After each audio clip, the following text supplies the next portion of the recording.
నెల్లూరు జిల్లా ఉదయగిరి నియోజకవర్గం గంగిరెడ్డిపల్లి ఎంపీపీఎస్ స్కూల్లో ఘనంగా వన మహోత్సవం కార్యక్రమం జరిగింది. ముఖ్య అతిథిగా తెలుగుదేశం పార్టీ రాష్ట్ర కార్యదర్శి మన ఫౌండేషన్ చైర్మన్ మన్నేటి వెంకటరెడ్డి ముఖ్య అతిథిగా హాజరై మొక్కలు నాటారు. ఈ సందర్భంగా ఆయన మాట్లాడుతూ మొక్కలు నాటడంతో పాటు వాటి సంరక్షణ బాధ్యతను స్వీకరించాలన్నారు. ఏపీని పచ్చని తోరణంగా తీర్చిదిద్దేందుకు కృషి చేస్తామని తెలిపారు. ఈ కార్యక్రమంలో యూపీ స్కూల్ ఉపాధ్యాయులు, వాలంటీర్ జ్యోతి, సుభాషిణి, ఓబుల్రెడ్డి, మట్ల బ్రదర్స్, ఉమ్మడి పార్టీ నాయకులు పాల్గొన్నారు.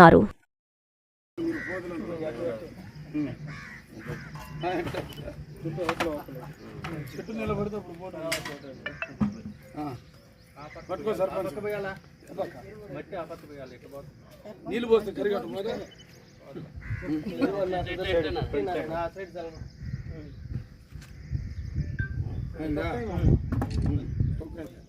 పోయన్నా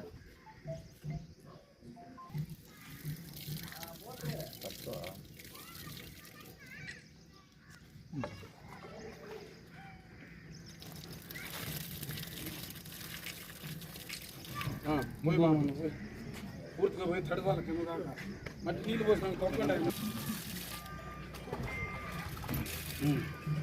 దానిలో నాని కొంచెం పాదిరి అడల్పు చేస్తే సరిపోతుంది. మొట్ట తీసుకురండి ఒకటి రాండి మేడం. ఇక్కడ పోండమ్మా, ఈ ప్రోగ్రామ్ ఇది మాది కాదు, మీ స్కూలే కదా.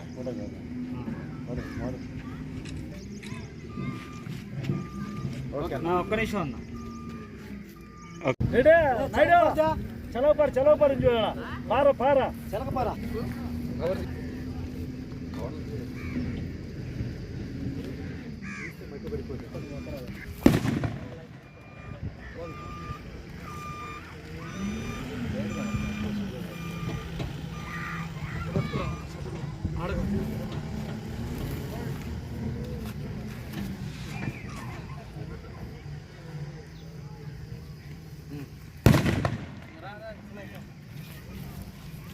పడుతున్నాడు నారాయణ పడుతున్నాడు.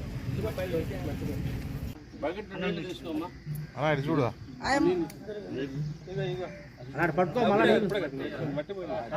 అన్నా, పట్టుకో చూడండి, చూడు.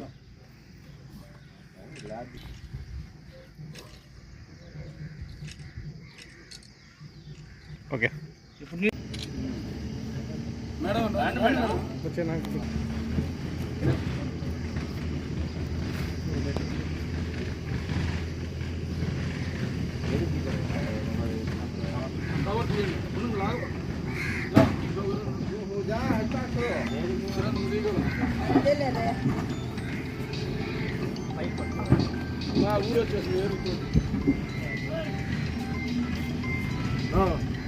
కానగా నాటు నాటడం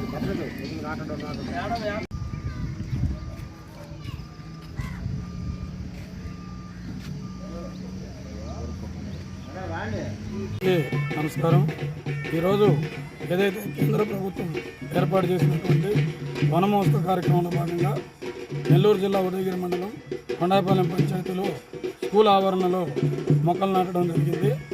అలాగే మోదీ గారు, చంద్రబాబు నాయుడు గారు ఆదేశాల మేరకు తెలుగుదేశం కార్యకర్తలందరూ కూడా, నాయకులు, కార్యకర్తలు పెద్ద ఎత్తున పాల్గొనడం జరిగింది.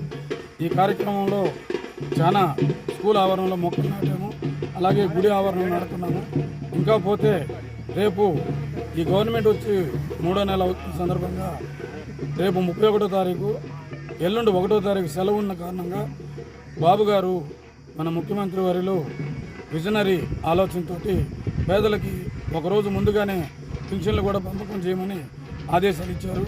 దాంట్లో భాగంగా రేపు అందరూ కూడా మండలంలో కానీ, నియోజకవర్గంలో కానీ నాయకులందరూ పంచాయతీల వారీగా ప్రతి పంచాయతీలో, ప్రతి వార్డులో అందరూ పెన్షన్లు పంచే కార్యక్రమంలో పాల్గొనాలని చెప్పి తెలియజేసుకుంటూ, ఈ వనమహోత్సవ కార్యక్రమం ప్రతి సంవత్సరం ఈ వర్షాకాలం సీజన్లో ఏర్పాటు చేస్తే మన వెనుకబడిన ప్రాంతం ఏదైతే ఉందో వర్షాలతో విలువలాడుతున్న వర్షాలు లేక మంచి అటవీ చెట్లు పెంచుకుంటే ఫారెస్ట్ వాళ్ళు కూడా సహాయం చేయడానికి ముందుకు వచ్చున్నారు.